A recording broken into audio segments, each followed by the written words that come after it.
ರಾಜ್ಯದಲ್ಲಿ ಇಂಗ್ಲಿಷ್ ನಾಮಫಲಕದ ವಿರುದ್ಧ ಕನ್ನಡ ಪರ ಸಂಘಟನೆಯ ಕಾರ್ಯಕರ್ತರು ಸಮರವನ್ನು ಸಾರಿದ್ದಾರೆ, ಆಕ್ರೋಶವನ್ನು ಹೊರಹಾಕ್ತಾ ಇದ್ದಾರೆ. ಈ ಮೂಲಕ ರಾಜ್ಯದಲ್ಲಿ ಜೋರಾಗ್ತಾ ಇದೆ ಕನ್ನಡ ನಾಮಫಲಕದ ಸಮರ. ಬಿಎಂಟಿಸಿ ಬಸ್ ಮೇಲೆ ಕರವೇ ಕಾರ್ಯಕರ್ತರು ಕಲ್ಲು ತೂರಾಟವನ್ನು ಮಾಡಿದ್ದಾರೆ. ಬಂಧಿಸಿ ಮೆಡಿಕಲ್ ಟೆಸ್ಟ್ಗೆ ಕರೆದೊಯ್ಯುವಂತಹ ಸಂದರ್ಭದಲ್ಲಿ ಈ ಕಲ್ಲೆಟ್ಟು ಬಿದ್ದಿರುವಂತಹದ್ದು. ಬಿಎಂಟಿಸಿ ಬಸ್ನ ಗ್ಲಾಸ್ ಪುಡಿ ಪುಡಿ ಮಾಡಿದ್ದಾರೆ ಕರವೇ ಕಾರ್ಯಕರ್ತರು. ಈ ವೇಳೆ ಪೊಲೀಸ್ ಸಿಬ್ಬಂದಿಗೂ ಕೂಡ ಕಲ್ಲೆಟ್ಟು ಬಿದ್ದಿರುವಂತಹ ಮಾಹಿತಿ ಲಭ್ಯವಾಗ್ತಾ ಇದೆ. ನಿನ್ನೆ ತಡರಾತ್ರಿ ನಡೆದಿರುವಂತಹ ಘಟನೆ. 1 ಗಂಟೆಯ ಸುಮಾರಿಗೆ ಕರವೇ ರಾಜ್ಯಾಧ್ಯಕ್ಷರಾದಂತಹ ನಾರಾಯಣಗೌಡರ ಬಂಧನ ಆಗುತ್ತೆ. 29 ಕಾರ್ಯಕರ್ತರನ್ನ ಬಂಧಿಸುವಂತಹ ಕೆಲಸವನ್ನ ಪೊಲೀಸರು ಮಾಡ್ತಾರೆ. ಯಾವಾಗ ಇವರ ಬಂಧನ ಆಗುತ್ತೋ ಉಳಿದ ಕಾರ್ಯಕರ್ತರು ರೊಚ್ಚಿಗೆ ಹೇಳ್ತಾರೆ, ಆಕ್ರೋಶವನ್ನ ಹೊರಹಾಕ್ತಾರೆ. ಯಾವುದೇ ಕಾರಣಕ್ಕೂ ನಮ್ಮ ನಾಯಕನನ್ನ ಅರೆಸ್ಟ್ ಮಾಡಲಿಕ್ಕೆ ಬಿಡೋದಿಲ್ಲ, ಯಾವುದೇ ಕಾರಣಕ್ಕೂ ಈ ಪ್ರತಿಭಟನೆಯನ್ನ ಹತ್ತಿಕ್ಲೇದಕ್ಕೆ ನಾವು ಬಿಡೋದಿಲ್ಲ ಅನ್ನುವಂತಹ ಒಂದು ದೊಡ್ಡ ಮಟ್ಟದ ಆಕ್ರೋಶ ಅಲ್ಲಿ ವ್ಯಕ್ತವಾಗುತ್ತೆ. ಆ ಆಕ್ರೋಶ ದೊಡ್ಡ ಮಟ್ಟಕ್ಕಾದ ತಕ್ಷಣ ಕಲ್ಲು ತೂರಾಟ ಕೂಡ ಆಗುತ್ತೆ. ಅದಾದ ಮೇಲೆ ಕಲ್ಲು ತೂರಾಟವನ್ನು ಕೂಡ ನಡೆಸ್ತಾರೆ. ಈ ಸಂದರ್ಭದಲ್ಲಿ ಕೆಲವು ಪೊಲೀಸ್ ಸಿಬ್ಬಂದಿಗಳಿಗೂ ಕೂಡ ಕಲ್ಲಿನ ಏಟು ಬಿದ್ದಿದೆ ಅನ್ನುವಂತಹ ಮಾಹಿತಿ ಲಭ್ಯವಾಗ್ತಾ ಇದೆ.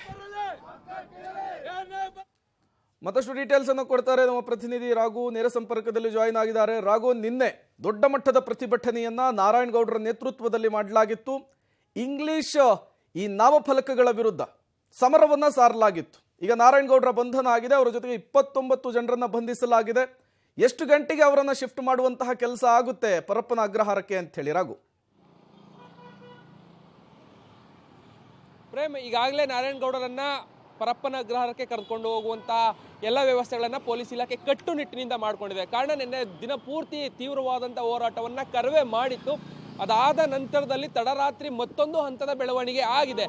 ಆ ಪೊಲೀಸರ ವಶದಲ್ಲಿದ್ದಂತಹ ನಾರಾಯಣಗೌಡರನ್ನ ಆ ನಂತರದಲ್ಲಿ ಬಿಡುಗಡೆ ಮಾಡಬೇಕು ಅಂತೇಳಿ ಏಕಾಏಕಿಯಲ್ಲಿದ್ದಂಥ ಒಂದಷ್ಟು ಕಾರ್ಯಕರ್ತರು ಪ್ರತಿಭಟನೆಯನ್ನ ಮಾಡ್ತಾರೆ. ಆ ಸಂದರ್ಭದಲ್ಲಿ ಒಂದಷ್ಟು ಪ್ರತಿಭಟನೆ ವಿಕೋಪಕ್ಕೆ ತಿರುಗಿದಂಥ ಕಾರಣಕ್ಕಾಗಿ ಕಲ್ಲು ತೂರಾಟ ಸೇರಿದಂತೆ ಅಲ್ಲಿ ಕೆಲವೊಂದಷ್ಟು ಬೆಳವಣಿಗೆಗಳಾಗುತ್ತೆ. ಆ ನಂತರದಲ್ಲಿ ಅವರನ್ನ ಕಂಟ್ರೋಲ್ ಮಾಡಲಿಕ್ಕೆ ತಡರಾತ್ರಿಯಲ್ಲಿ ಪೊಲೀಸರು ಸಾಕಷ್ಟು ಹರಸಾಹಸವನ್ನ ಪಡ್ತಾರೆ.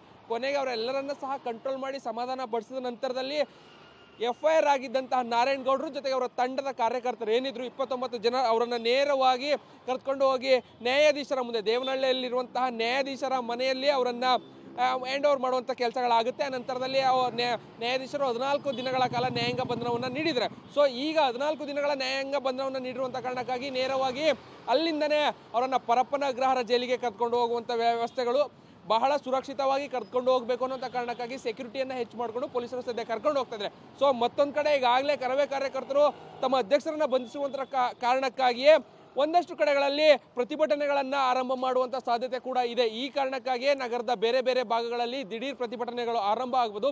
ಕೆಲವು ಸಚಿವರು ಜೊತೆಗೆ CM ಮನೆಗಳಿಗೂ ಮುತ್ತಿಗೆ ಹಾಕ್ಬೋದು ಅನ್ನುವಂಥ ಒಂದಷ್ಟು ಆತಂಕ ಸದ್ಯ ನಗರದ ಒಳಭಾಗದಲ್ಲಿದೆ. ಸೊ ಈ ಎಲ್ಲ ಅಂಶಗಳಲ್ಲೂ ಗಮನಿಸೋದಾದರೆ ಪೊಲೀಸ್ ಇಲಾಖೆ ಸದ್ಯ ನಗರದ ಒಳಭಾಗದಲ್ಲೂ ಕೂಡ ಒಂದಷ್ಟು ಟೈಟ್ ಸೆಕ್ಯೂರಿಟಿಯನ್ನು ಮಾಡ್ಕೊಳ್ಳೋದಕ್ಕೆ ಎಲ್ಲ ರೀತಿಯ ಆರಂಭವನ್ನು ಮಾಡಿದೆ. ಪ್ರೇಮ್.